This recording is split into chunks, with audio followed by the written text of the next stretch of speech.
Et nous allons lire dans un premier temps, versets 1 à 3. Versets 1 à 3. S'il y a quelqu'un qui voudrait le lire, Juge chapitre 7, versets 1 à 3. Jérubal, qui est Gédéon, et tout le peuple qui était avec lui, se levèrent de bon matin et campèrent près de la source de Harod. Le camp de Madian était au nord de Gédéon, vers les collines de Morée, dans la vallée. L'Éternel dit à Gédéon, le peuple que tu as avec toi est trop nombreux pour que je livre Madian entre ses mains.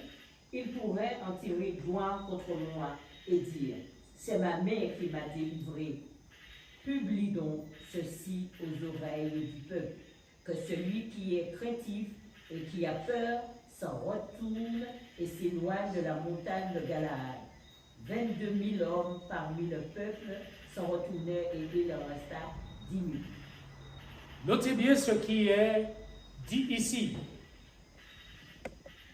Le peuple part à la guerre, une bataille contre Madian.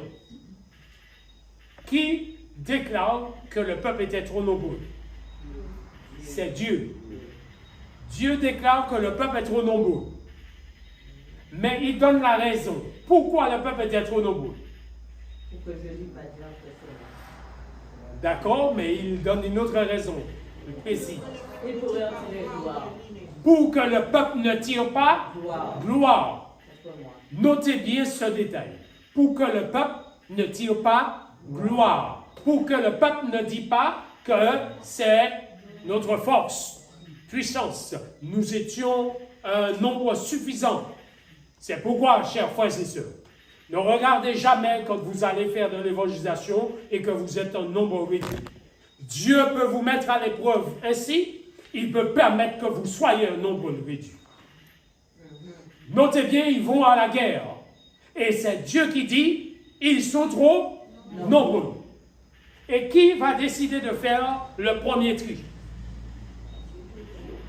Notez bien qu'est-ce que Dieu va dire.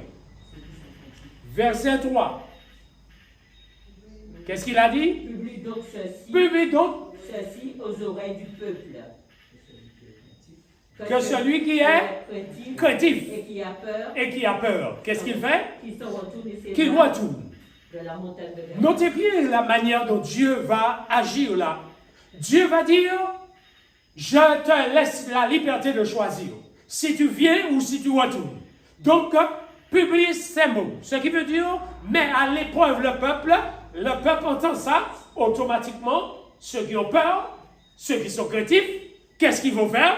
Ils vont dire, voici la solution, je retourne à la maison. Dieu pousse son serviteur à dire, tous ceux qui sont craintifs, qui ont peur, retournez à la maison. La preuve, on va à la guerre avec un nombre de personnes, mais qui n'est pas décidé d'aller à la guerre et qui a peur. Donc, notez bien ce que fait la peur dans cette histoire. La peur est l'arme fatale de Satan. Qu'est-ce que j'ai dit? C'est l'arme fatale de Satan. Donc, ce qui veut dire, un serviteur de Dieu, un enfant de Dieu, ne doit jamais avoir peur. S'il a peur, c'est qu'il a déjà ouvert la porte à l'ennemi. S'il voit le nombre trop réduit et qu'ils sont en petit nombre, c'est parce qu'ils n'ont pas compris que la bataille n'est pas eux qui le conduisent, mais c'est Dieu l'Éternel. Donc, en d'autres termes, Dieu met à l'épreuve le peuple et il dit, ceux qui sont craintifs et qui ont peur, retournez chez eux.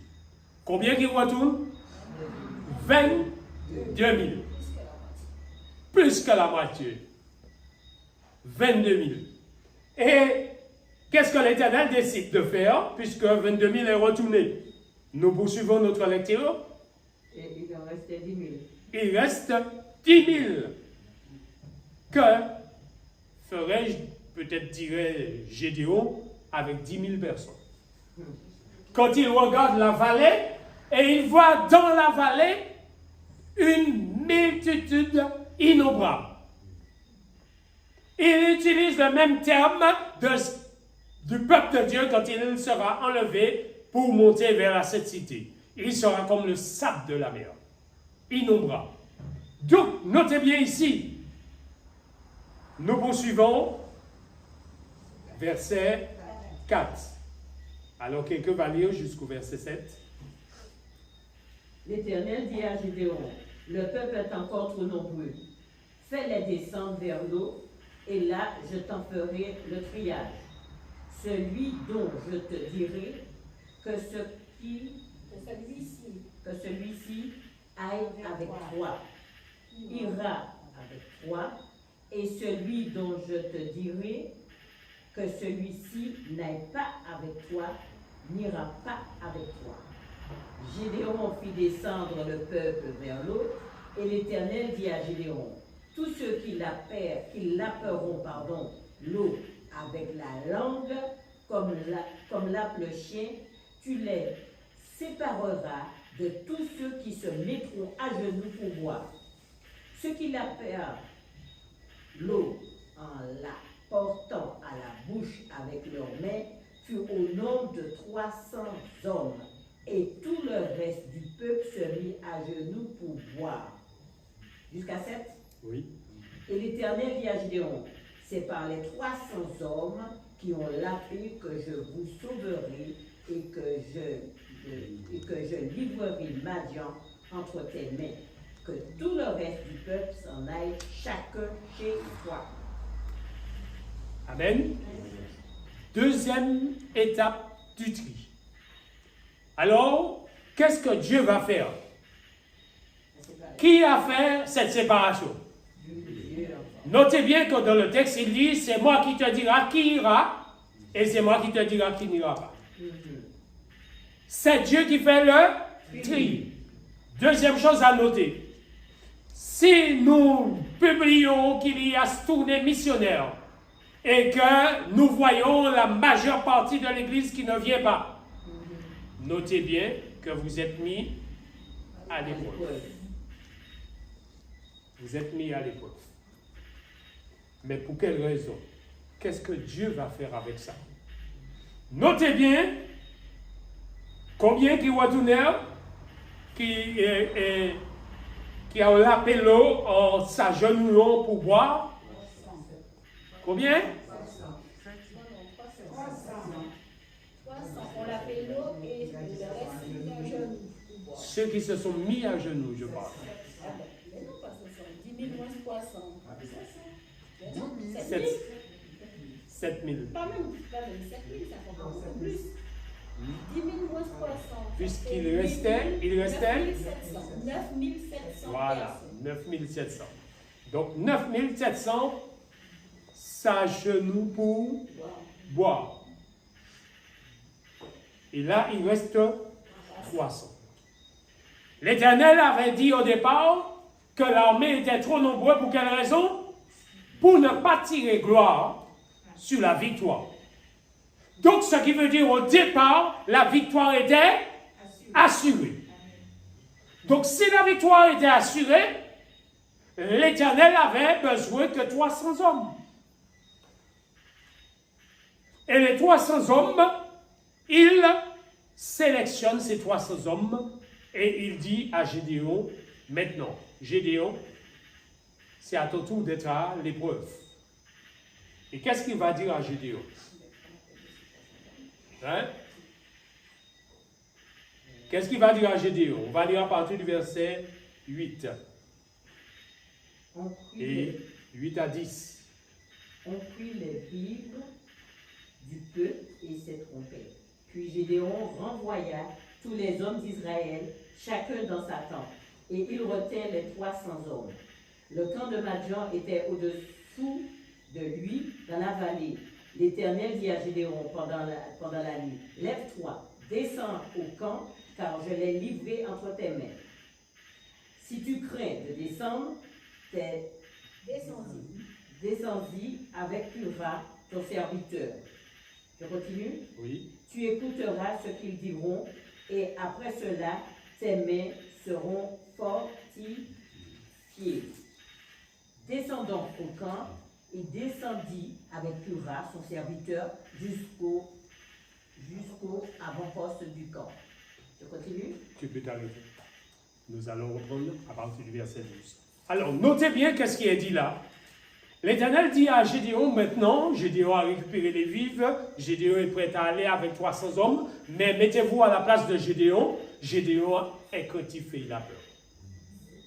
Il est craintif pour se dire, attends, 22 000 hommes au départ, l'Éternel, 32 000 hommes au départ, l'Éternel dit c'est trop nombreux et on est descendu à 300.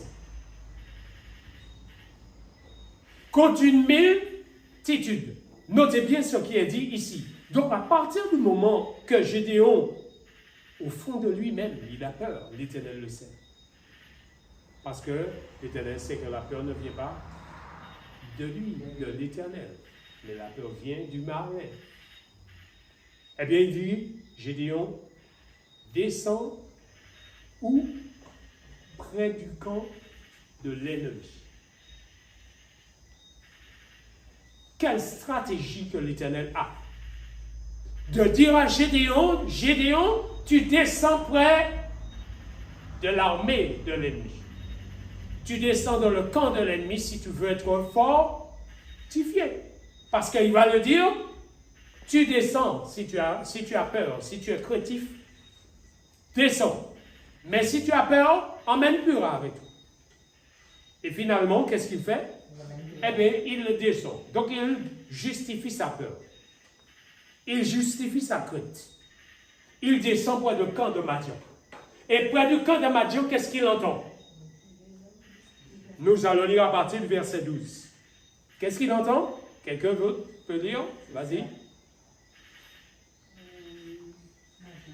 Madian, Amalek et tous les fils de l'Orient étaient répandus dans la vallée comme une multitude de sauterelles, et leurs chameaux étaient innombrables comme le sable qui est sur le bord de la mer. Gédéon arriva et voici, un homme racontait à son camarade un songe. Il disait, j'ai eu un songe et voici un gâteau de pain d'orge roulait dans le camp de Madian. Il est venu heurter jusqu'à la tente et elle est tombée. Il l'a retournée sans dessus et elle a été renversée. Son camarade répondit et dit, ce n'est pas autre chose que l'épée de Gédéon, fils de Joas, homme d'Israël. Dieu a livré entre ses mains Madian et tout le camp. Lorsque Gédéon eut entendu le récit du songe et son explication, il se prosterna, revint au camp d'Israël et dit, levez-vous, car l'Éternel a livré entre vos mains le camp de Madian.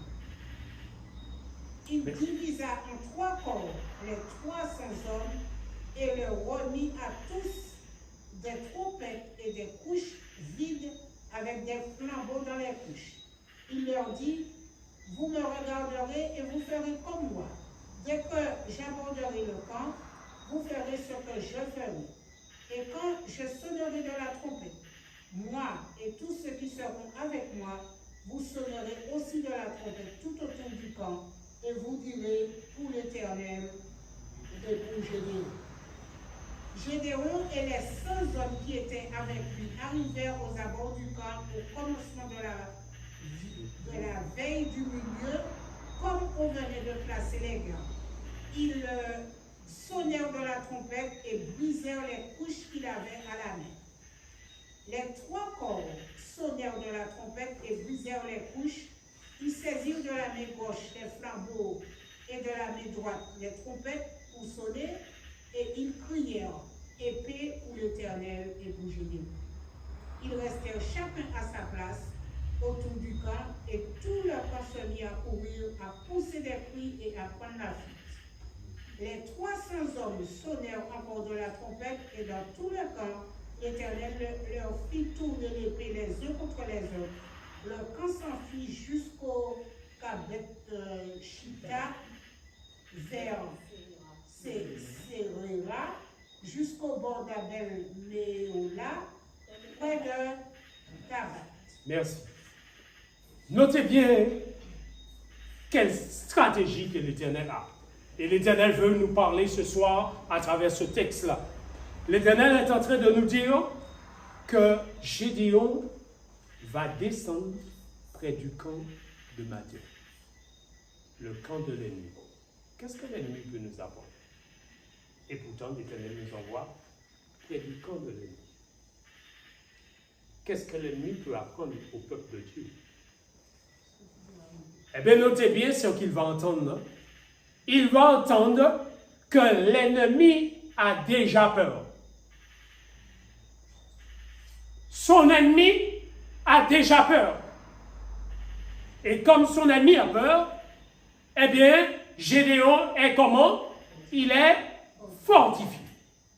Et il remonte au camp et il divise en 3 camps, ce qui veut dire l'Éternel l'inspire là maintenant, ce qu'il faut faire.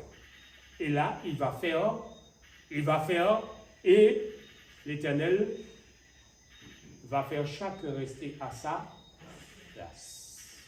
Ce n'est pas vous qui combattrez, mais l'Éternel a dit, je combattrai pour vous.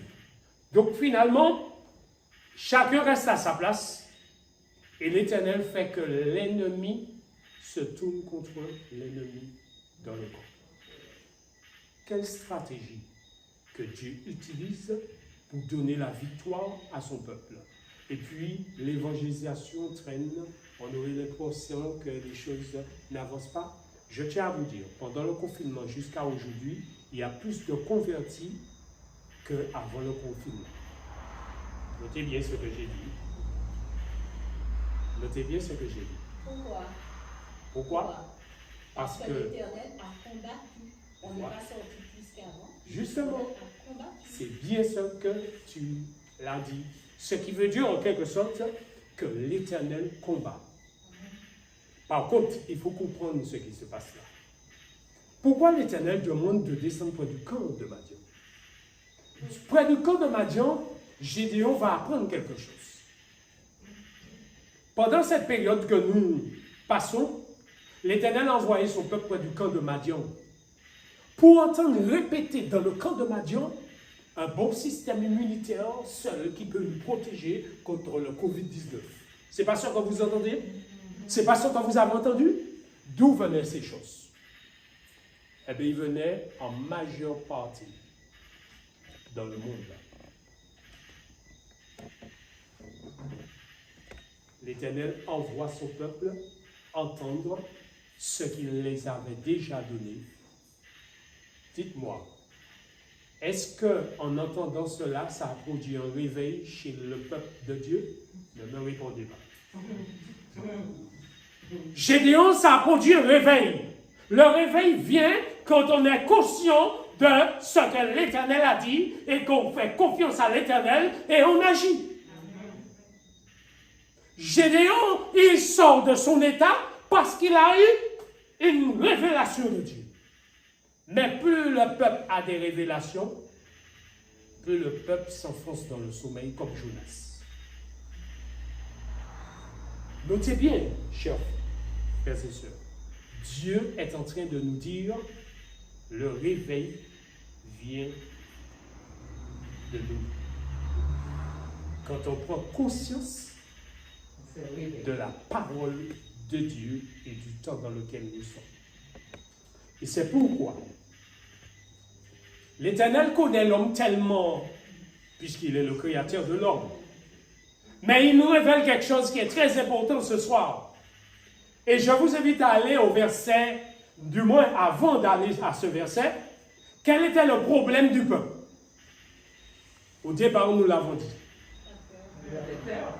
Le peuple avait peur, mais il y avait autre chose. Quand l'Éternel a dit que le peuple est trop nombreux, qu'est-ce qu'il avait dit? Le peuple va tirer gloire.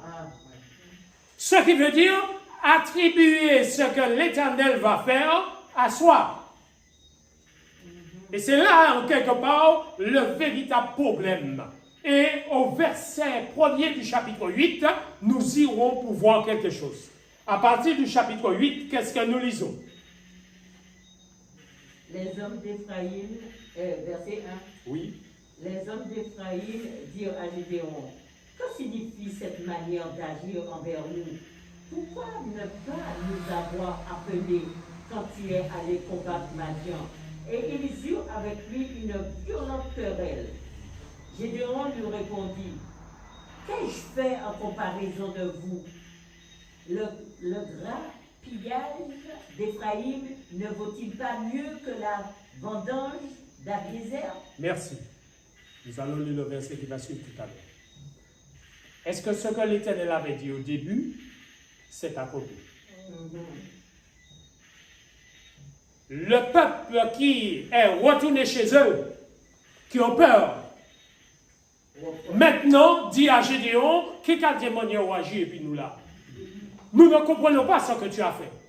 Gédéon, tu es parti à l'armée. Pourquoi? Parce qu'il y a quelque chose d'extraordinaire. Mais notez bien une chose. Le peuple cherche querelle à Gédéon, comme l'Éternel avait dit. Le peuple cherche la gloire. Voilà. Mais, qu'est-ce que l'Éternel va dire à Gédéon?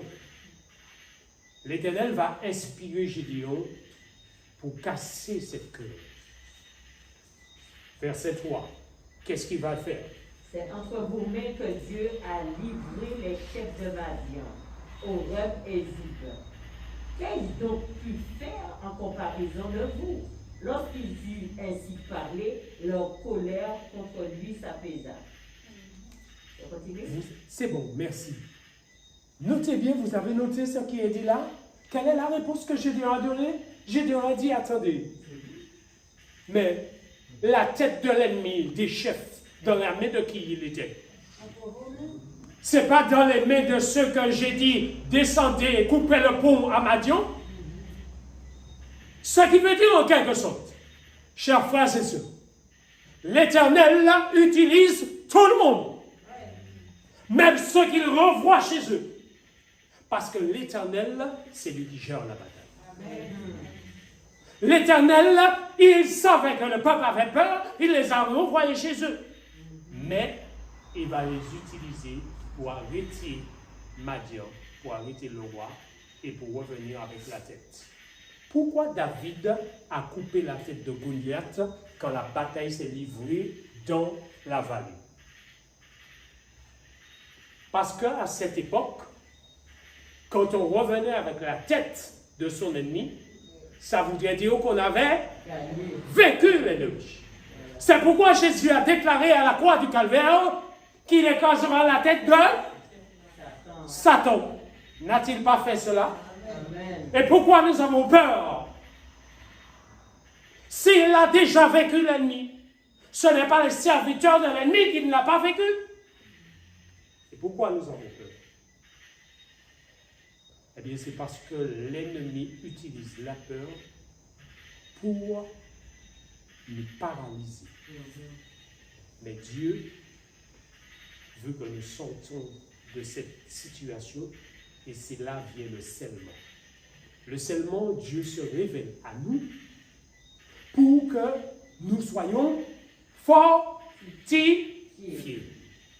C'est pourquoi, en quelque sorte, les messages du scellement ne devraient pas être des messages comme un bébé qui prend du lait, mais plutôt un message qui nous apporte quelque chose. L'assurance. Et quel type de message qui peut produire ça? Seulement la prophétie. Qu'est-ce que j'ai dit? Seulement la prophétie. La révélation de la prophétie est le type de message qui devrait produire en nous le réveil.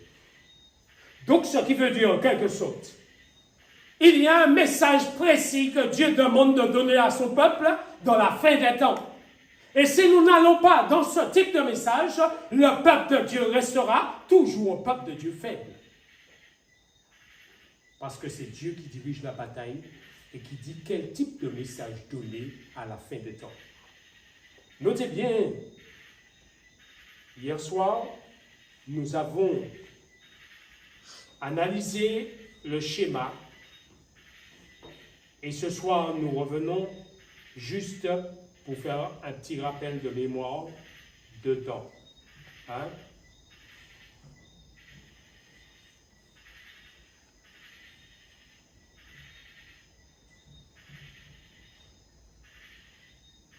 Alors, un petit rappel de mémoire. Alors, rappelez-vous ce que nous avons dit hier soir concernant ce schéma, parce que c'est très important pour nous d'analyser ce contexte. Nous avons dit hier soir que les signes des temps ont été accomplis parce que Dieu l'avait annoncé et tout cela s'est passé comme Dieu l'avait dit. Nous avons dit que au 6e sceau, ces signes se sont accomplis.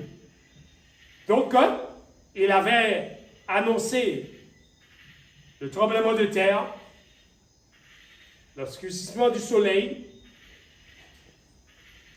la lune et les étoiles, l'obscurcissement et les étoiles qui tombent du ciel. Il avait annoncé la période de 1638 à 1798, il l'avait annoncé, les 1260 années de la suprématie papale, il l'avait annoncé et les choses se sont accomplies. Notez bien que dans le texte qui annonçait cela, que nous avons lu, après venait la manifestation qui devrait se produire pour le retour de Jésus. Quel type de manifestation? Qui se souvient du texte qu'on a lu hier soir?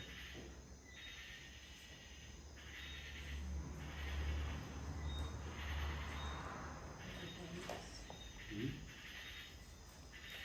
Allons dans le livre d'Apocalypse.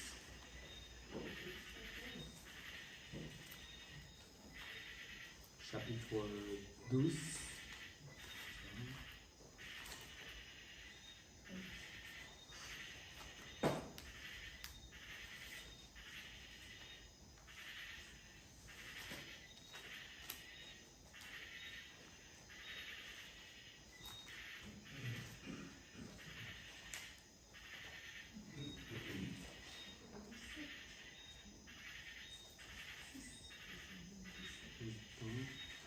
Donc, nous irons dans Apocalypse chapitre 6. Non, Apocalypse chapitre 6. 12 à 17. Alors,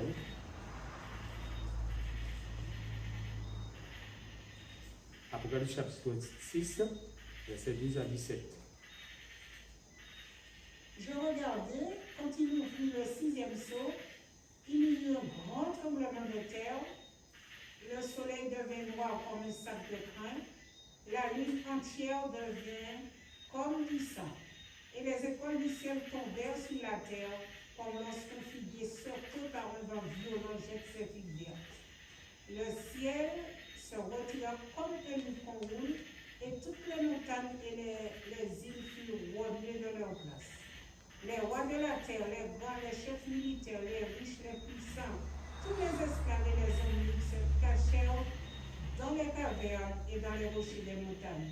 Et ils disaient aux montagnes et aux rochers, tombez sur nous et cachez-nous devant la face de celui qui est assis sur le trône et devant la colère de la nuit. Car le grand jour de sa colère est venu et qui peut subsister? Notez bien, après le verset 13, qu'est-ce qui devrait s'accomplir au verset 13? Les étoiles du ciel tombèrent sur la terre. Et puis, qu'est-ce qu'il dit après? Il dit maintenant, le ciel se retirera comme un livre qui roule. Et puis, il précise au verset 15 quelque chose. Au verset 15, qu'est-ce qu'il dit? Les rois de la terre, les grands, les chefs militaires, les riches, les puissants, tous les esclaves et les hommes libres se cachèrent dans les cavernes et dans les rochers des montagnes. Et puis, qu'est-ce qu'il dit? Il disait aux montagnes et aux rochers, tombez sur nous et cachez-nous devant la face de celui qui vient. Il disait, montagne et rochers tombés sur nous, cachez-nous devant la face de celui qui vient. Notez bien, nous étions à quel saut? Au 6e. Après 6, c'est quoi? 7. Et après 7, c'est-à-dire, après 6, c'est 7. Et le 7e saut, c'est quoi? C'est quel chapitre, le 7e saut? Puisque si après 6, c'est 7. Alors, c'est le chapitre 8. Alors, qu'est-ce que nous lisons dans le chapitre 8? Quand il ouvrit le 7e sceau, il y eut dans le ciel un silence d'environ une demi-heure. Et je vis les 7 anges, qui se tiennent devant Dieu, et 7 trompettes leur furent données.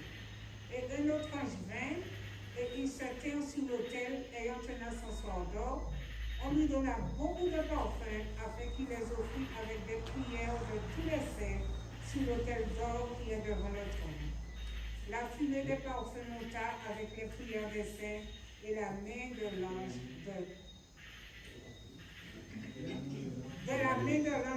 devant Dieu. Et l'ange prit l'ascensoir, le remplit du feu de l'autel et le jeta sur la terre. Et il y eut des voix, des tonnerres, des éclairs et un tremblement de terre.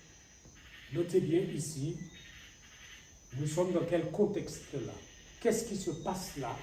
Et ça veut dire quoi, ce que nous venons de dire là? Premièrement, il nous dit, il y eut dans le ciel un silence d'environ quoi? Ça correspond à quoi? Ça correspond à 7 jours. Silence de demi-heure. On pourrait penser. Ça nous fait penser à quel événement?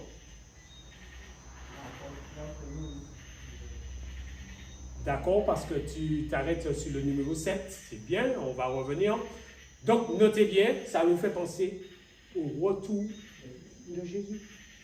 Puisque dans le verset précédent, qui était le verset 16, il disait, montagne et rochers, tombez sur nous, cachez-nous devant la face de celui qui vient, celui qui est assis sur le trône. C'est pas ce cri-là que va pousser ceux qui sont perdus quand Jésus reviendra. Ce qui veut dire, quand le 6e sceau s'accomplit, le 7e, c'est le retour de Jésus. 7, c'est le chiffre de Dieu. Quand on est à 6, on passe automatiquement à 7. Par contre, notez bien quelque chose ici. Dans le schéma qui est devant vous, quand on a terminé 6, on arrive à 1844. À 1844, nous allons nous rendre compte qu'on n'est pas passé à 7 alors qu'on devrait passer à 7. Est-ce que vous avez bien compris ce que je dis? On devrait passer à 7, l'ouverture du 7e sceau, et l'ouverture du 7e sceau, c'est le retour. Mais on n'est pas passé à 7, on est resté à 6. Mais je dis à 6 pour vous faire comprendre, mais Dieu ne fait jamais marche arrière. Donc ce qui veut dire qu'il y a quelque chose qui se passe là. Et notez bien ce qui est dit à partir de 1844. À partir de 1844, si vous analysez les choses avec un petit peu de précision, vous allez vous rendre compte, au moins 4 ans après, le retour de Jésus aurait pu se produire. Au moins, après, à peu près, je ne suis pas en train de donner des dates, mais je suis en train simplement d'attirer votre attention d'après certains détails de l'Esprit de prophétie. Je ne vais pas entrer dans ces détails ce soir par rapport à l'heure. Mais notez bien une chose. Après que le désappointement a lieu, la rapidité avec laquelle l'œuvre allait s'achever, le retour de Jésus aurait lieu. Mais par contre, dans premier écrit, nous trouvons certains détails. Dans Tragédie des siècles, nous trouvons certains détails. Et nous avons dit que ces livres sont inspirés de Dieu parce que ce White était un prophète choisi pour le temps de la fin, mais le message ne vient pas de ce White.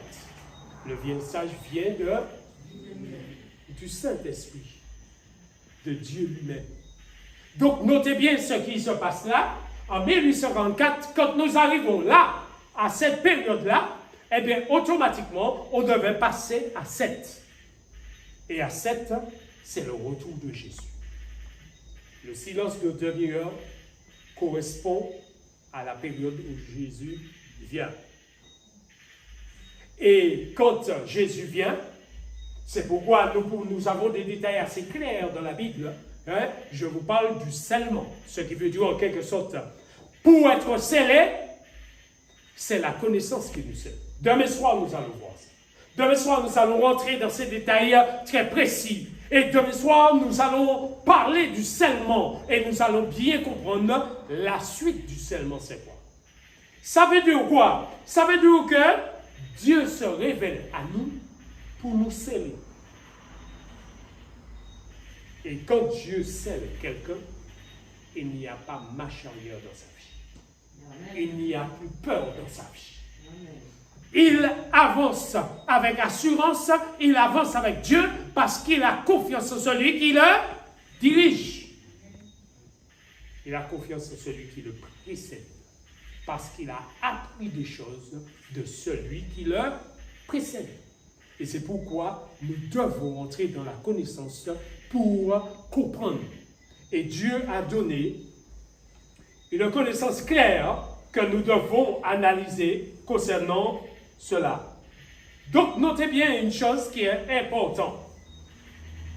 Puisque Apocalypse 8 correspond au 7e, et nous sommes ici au 6e, cette colonne correspond à quoi?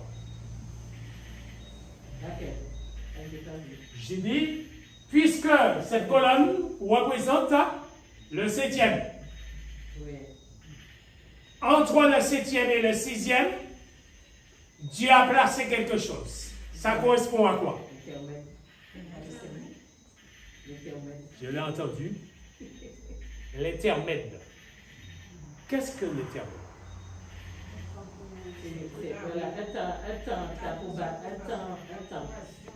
Voilà, c'est l'approbation. C'est un temps d'approbation. C'est un temps. Il nous donne le temps, il use de patience là. Il use de patience. C'est un temps pour faire quoi? Pour vraiment nous sceller, nous préparer. Eh bien, c'est le temps de scellement de la Odyssée. Voilà. Nous avons dit au départ qu'au ciel, il y a eu un scellement. Parce que Dieu a éclairé d'abord les anges, les séraphins, les chérubins, les archanges. Il les a éclairés pour qu'ils ne prennent pas part à la guerre que Satan était en train de préparer. Notez bien ce que je vais dire là. Notez bien ce que Dieu va faire. Il va d'abord se révéler aux anges. Les anges ne savaient pas que Jésus était leur créateur.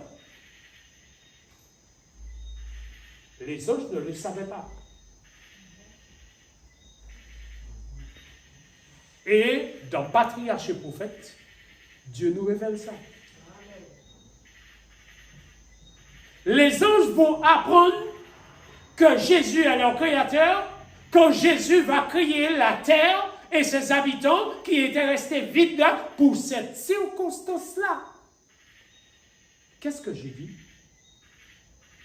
Dieu avait laissé la terre informe et vide pour donner une leçon à Satan, pour que Satan comprenne que cette guerre qu'il est en train de soulever là, il soulève une guerre contre son propre créateur. Et pendant cette période, il y a eu un séminaire de 7 jours de création divine en la présence des milliards et des milliards d'anges, des milliers et des milliers d'anges, chacun d'après leur catégorie, séraphins, chérubins, archanges et anges gardiens. Et pendant 7 jours de séminaire, ils ont appris ce qu'ils n'avaient pas encore appris. C'était leur scellement. Dieu était en train de leur sceller de manière qu'ils puissent agir avec la connaissance. Mais notez bien que ce scellement est une révélation pour nous dire que Dieu ne permet pas ni Covid-19, ni quelle que soit la situation, frappe la terre s'il n'a pas donné une révélation aussi avant. Donc Dieu cherche à nous sceller d'abord. Et demain soir, nous irons plus loin dans cette réflexion. Si vous ne comprenez pas le Covid-19 à la fin de la semaine, vous allez le comprendre par la grâce de celui qui se révèle à vous. Notez bien une chose. Ici, Dieu est en train de nous révéler qu'il y a eu un scellement au ciel. Malgré le scellement au ciel, malgré une révélation puissante, quand vous lisez dans la tragédie des siècles, quand vous lisez dans Patriarche et Prophète, les anges étaient déjà plus que tiers d'accord avec ça. Qu'est-ce que j'ai dit? Les anges étaient déjà plus que tiers d'accord avec Satan. Et pourquoi c'est un tiers qui a été chassé du ciel? C'est que dans le serment, ils ont appris que Jésus est le Créateur et ils ont chanté sur un ton plus élevé quand ils ont appris ça et ils ont raisonné Satan pour lui dire « Arrête ça, arrête cette révolte, arrête cette guerre, termine avec ça parce que tu es en train de t'attaquer à ton Créateur. » Mais la tragédie des siècles, la Patriarche et Prophète nous dit que Satan est allé jusqu'à éclater la guerre. Et c'est après cette guerre qu'il fut chassé du ciel. Dieu a pris le soin de mettre toute cette révélation dans l'esprit de prophétie pour nous. Et notez bien, ce n'est pas les églises précédentes qui ont eu l'esprit de prophétie, mais c'est Laodicée qui a eu l'esprit de prophétie. Notez bien que l'esprit de prophétie vient dans cette période-là. Il va être utilisé par le Saint-Esprit pour le scellement. Et c'est pourquoi, quelque part, Satan essaie de dérouter le peuple de Dieu à consulter toutes sortes d'autres ouvrages au lieu de s'abreuver à la source que l'Éternel a donnée. C'est pour ça qu'il est important de comprendre ce qu'est l'esprit de prophétie pour nous, peuple de la Laodicée. Demain soir, nous allons revenir à partir d'ici. Nous avons déjà compris qu'il ne peut pas y avoir de réveil sans révélation divine à nous. Et c'est ce qui s'est passé pour Gédéon. Et encore, nous pouvons citer plein d'autres. Il ne peut pas y avoir de réveil à moins que nous prenions au sérieux ce que Dieu a dit. C'est ce qui s'est passé au ciel. C'est pourquoi les anges ont chanté sur un ton plus élevé. Et à ce moment-là, ils se sont mis au service de celui qui les a crus. Beaucoup ont fait marche arrière. C'est pourquoi il n'a pas eu plus de tiers. Mais Dieu a chassé un tiers. Parce que les autres ont fait marche arrière. Dieu révèle à son peuple le scellement, la durée du scellement, la période du scellement. Et demain soir, nous irons plus profond dans la parole. Que la paix et la grâce du Seigneur Jésus scellent votre décision de le servir, votre persévérance. Et préparez-vous parce que le temps est là. Préparez-vous parce que le temps est là. Et Dieu veut nous aider à le comprendre. Nous allons mettre fin ce soir. Et rendez-vous à demain soir. Ceux que vous rencontrez qui n'étaient pas là ce soir, vous pouvez les inviter. Dites-leur, demain soir, c'est important pour eux. Parce qu'en quelque sorte, ils doivent comprendre, en tant que peuple de la Laodicée, que Dieu a révélé les choses pour le scellement. Et nous devons comprendre les messages qui contribuent au scellement. Dieu l'a dit. Et nous irons demain soir. Que la grâce du Seigneur vous accompagne. Bonne soirée à chacun. Juste, nous allons terminer avec nos chanteurs. Et Nous allons prier. Nous allons nous mettre debout. Nous allons chanter notre centaine pour terminer.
Aide-nous à arriver chez nous dans nos demeures respectives, accompagnés de tes saints anges, aussi bien que Frère Bâton et sa femme. Aide-les, Seigneur, accompagne-les. C'est au nom de ton Fils Jésus-Christ et pour ta gloire. Amen. Bonne soirée, bon retour et à demain soir, Dieu voulant. Amen.